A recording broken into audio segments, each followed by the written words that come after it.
Hello guys, welcome to my blog. আজকের recipe বাটা।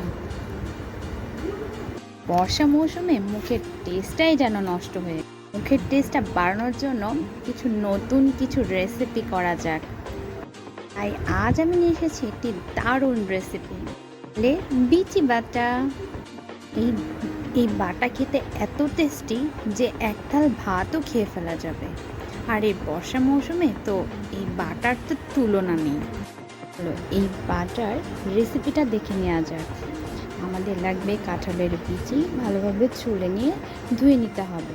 তারপরে কাঁচামরিচ, শুকনো লঙ্কা আর লবণ।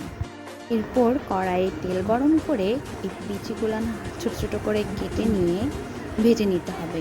তো পুরোটা ভাজা যাবে না, হালকা ভাজতে হবে। আর সঙ্গে কাঁচামরিচটা দিয়ে দিব এবং শুকনো মরিচটাও দিব। শুকনো মরিচ আস্তে আস্তে নেড়ে কালো জিরে দিয়ে দিব আর মতো লবণ দেব। আবারও নাড়াচাড়া করে হালকা ভেজে নামিয়ে নিব।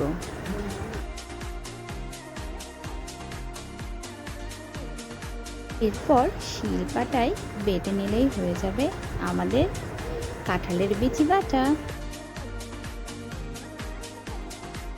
বাটাটা এতই টেস্টি ছিল যে এখন বাড়ির লোক মাঝে বলে ওঠে এই রেসিপিটা আবার করার জন্য।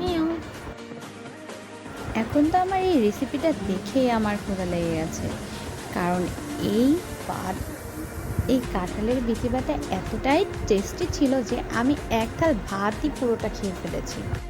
তোমরাও এই রেসিপিটা তৈরি করতে পারো। বৃষ্টির মৌসুমে তোমাদেরও অনেক ভালো লাগবে। আর কাঁঠালের বিচিতে রয়েছে প্রচুর পুষ্টিগুণে ভরপুর এবং এর অনেক স্বাস্থ্য উপকারিতাও রয়েছে। এতে প্রোটিন, ভিটামিন, খনিজ এবং অ্যান্টিঅক্সিডেন্ট সমৃদ্ধ। কাঁঠালের বিচি খেলে হজম ক্ষমতা বাড়ে, হৃদরোগের ঝুঁকি কমে এবং রোগ প্রতিরোধ ক্ষমতাও বাড়ে। এছাড়াও এটি ত্বক ও চুলের জন্য বেশ উপকারী। তাই আমাদের সকলের উচিত কাঁঠালের Thanks for watching this video. Please like, comment and share.